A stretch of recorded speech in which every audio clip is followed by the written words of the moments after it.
Hello, I'm Jake. And I'm Olivia. Welcome to the Buc Buzz. So, Olivia, how was your Thanksgiving? It was really good. I just can't wait for Christmas though. Same here. It's going to be here before we know it. We only have to wait 22 more days. I can't wait. Well, in the meantime, let's proceed with your local and school news. As many of you know, Oswego has become one of the best places to find talented students with a passion for robotics. The Freezing Code robotics team has had a great deal of success, including trips to nationals, competing against students from across the world. This team is made up of local students and has established a bit of a dynasty since their creation. For more about the robotics team, let's send it over to Cole Shirtliff and Zach Dano. Vex is a platform that puts out a game challenge every year to students all across the world. Each year the challenge changes, trying to get the kids to compete in a friendly format of using robots to solve some kind of a challenge. This year we have the game Nothing But Net, where they have nets that they need to score in. They have alliances, so we have a red alliance and blue alliance. There's 4 robots that go at a time. There's 2 robots on each alliance. And what they're trying to do is the first 15 seconds of the match is score as many as they can autonomously, meaning that they're going through and programming the robot to do a specific task rather than driving it. And then the last minute and 45 of the match, they actually drive the robots trying to score as many points as possible. If they score in the high goal, they get 5 and 10 points depending on the color of the ball, and the low goal is a 1 and a 2. They get 10-point bonus for having the most points at the end of autonomous, and they can lift each other at the end. So it's really a game where you have to use your alliance. Both robots can be totally different or the same depending on how people built them. Recently, Zach and I were able to attend part of a Freezing Code Vex Robotics team practice. Freezing Code is the local team outside the high school here in Oswego, and they've had a very successful season so far, having already qualified for states, and last year they qualified for national competition. And we were lucky enough to catch up with head programmer Michael Beckwith during one of their practices. I've been doing Vex for 3 years since September of my freshman year. My main role is as the programmer, so I talk to the robot. So we all have our special niches, what we do best, but we usually overlap. So if somebody needs help with something, we'll pitch in. But we all have our special roles. My next competition is in Rome on December 5th. Those kids are very dedicated, and it's so cool what they do. I agreed. I wish I could be able to build robots. The Oswego County Academic Youth League is a student group that competes in 4 academic challenges each year. This is the 15th year Oswego has participated in these challenges, and it is run through BOCES. The competition is kept secret to the teams ahead of time, so when it comes time to work together, the teamwork and creativity is put to the test. The teams had to construct 4 parachutes, and in conjunction of that, they had to complete a quiz on calculus, physics, and military history. The team bid out Fulton and Mexico schools, placing first. Scoring 120.2 out of a possible 200 points, the team received a perfect score on the calculus and physics quiz, and not only getting another perfect score on the safety parachute drop, but getting it perfect on the first try, not needing the other 3 launches.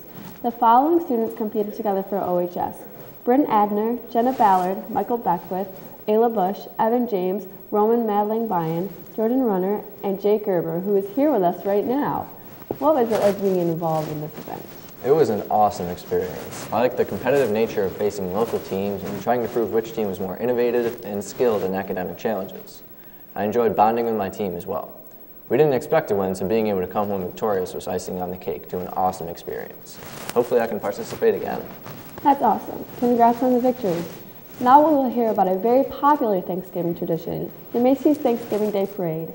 This parade is very popular for people to enjoy large floats and iconic images.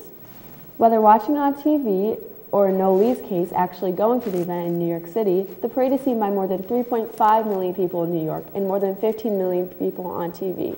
For more, let's send it over to Noah and Dom Zanabella. For about 90 years, the Macy's Thanksgiving Day Parade has been an official kickoff to the holiday season. Every year, this Emmy Award-winning tradition is seen by 3.5 million people along the streets of New York City and over 50 million people at home on TV. The parade features giant balloons, one-of-a-kind floats, amazing performances, and much, much more. Our very own Noah Lee was lucky enough to be down in New York City during the parade, so we caught up with him and asked him a few questions about his experiences while he was there. I was recently in New York City with a friend of mine visiting his family for the holiday Thanksgiving Day season. The parade was really cool. It's pretty impressive how New York City and all of their officials throw this parade, Macy's company. This was my first time at the parade. I'm used to seeing it on television. It was very cool. There was a massive amount of people.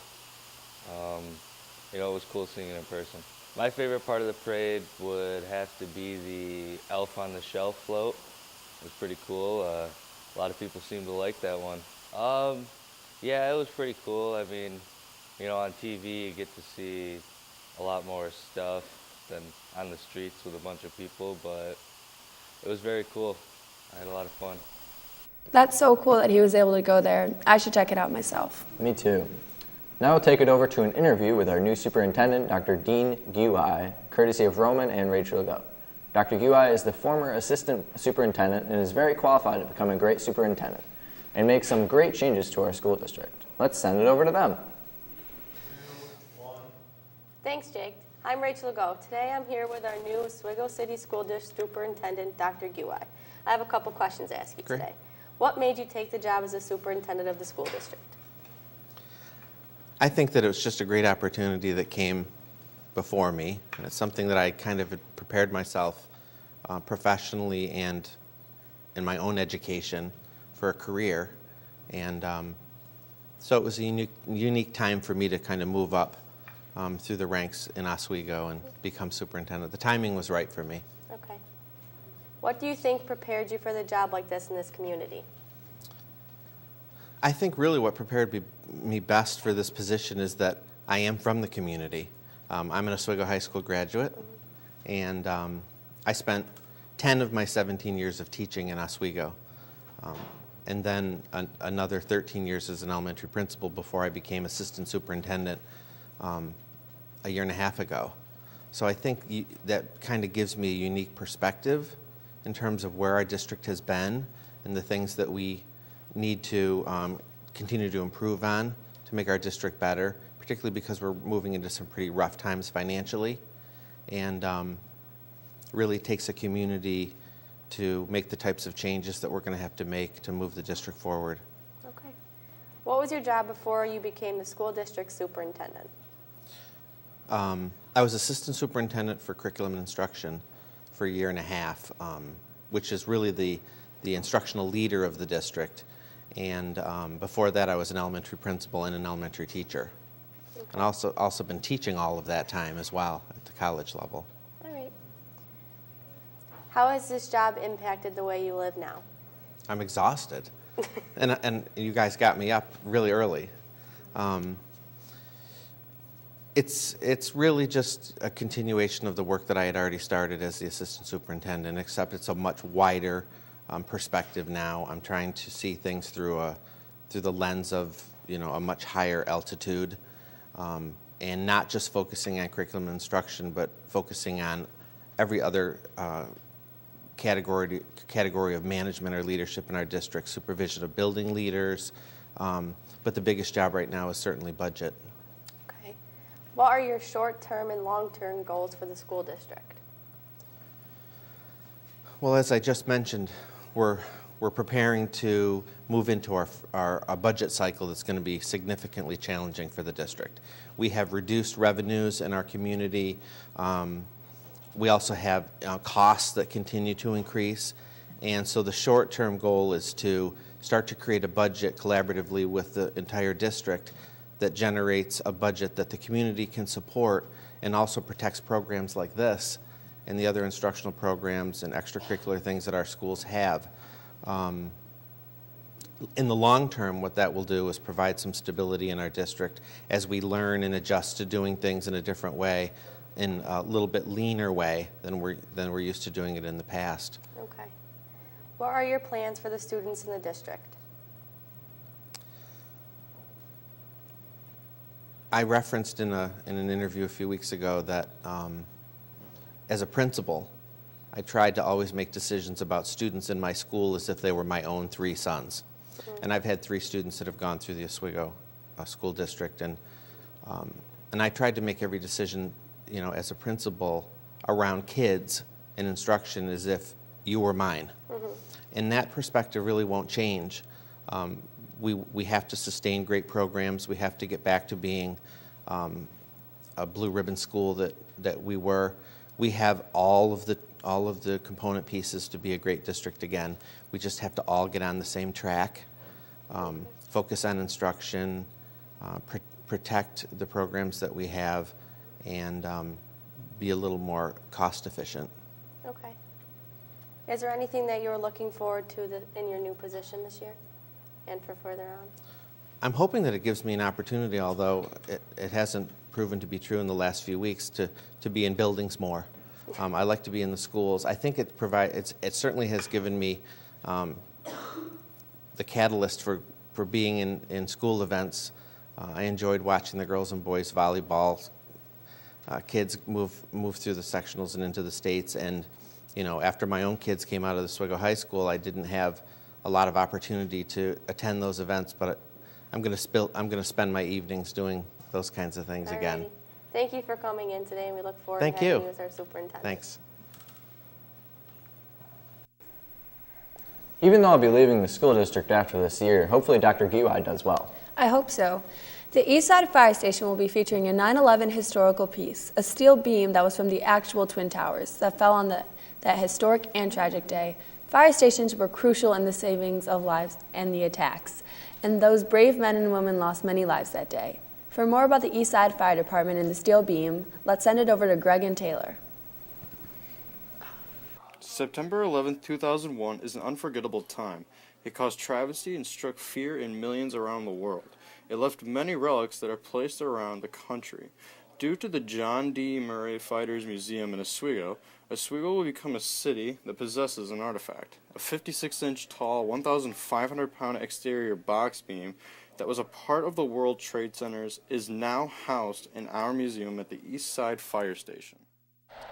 Hello, my name is Gregory Castor with WBUC, and I'm here at the site of the beam that the Oswego Fire Department received from World Trade Center attacks of 9/11. What's your name, sir?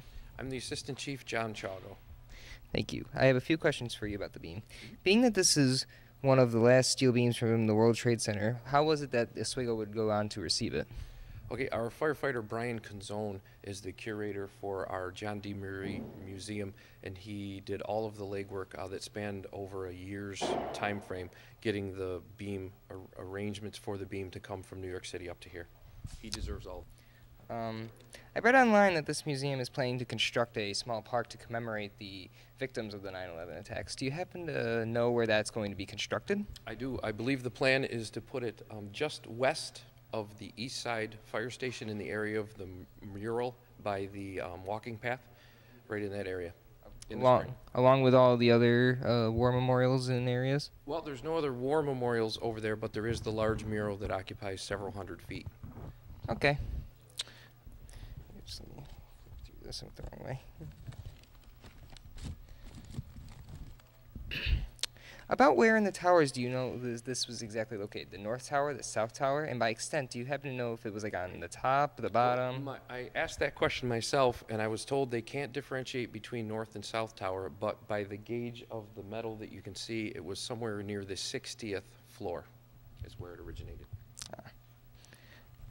Thank you once again for speaking to me. This is Greg Castor with WBUC signing That was off. really informative. I think everyone should go check that out. Definitely. That was such a tragic day, and our prayers still go out to all those affected by the event.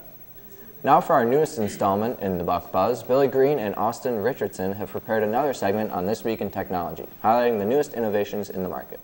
We learn about a new pair of Oakley goggles with many technological features, an Iron Man suit meant to emulate the one used by the great Tony Stark, and a new Russian tram with a futuristic look. Send it over to them. Something new in the skiing and snowboarding department is the Oakley Airwave goggles. Something interesting that you may want to check into. It can help you keep track of your vertical and altitude, let alone with your speed in case you're getting too steep, or you're too high up on the mountain, or you're going way too fast down the hill. Another thing that's interesting is while you're going down the hill, you can listen to your very own music, upload it into it. Another thing that's very cool and interesting that they've added into it is smartphone connectivity. You can receive texts to the goggles to keep in contact with your friends, and it just helps you keep track of your texts while you're shredding those slopes.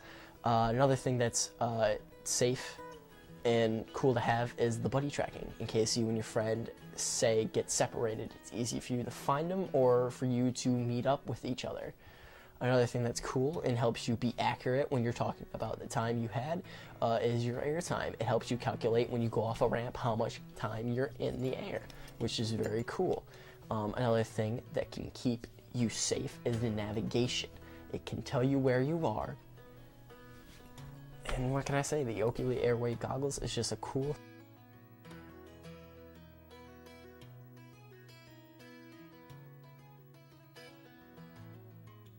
As safety is a main concern for our military forces, the new Iron Man suit that the military is working on is a very great way to keep them safe.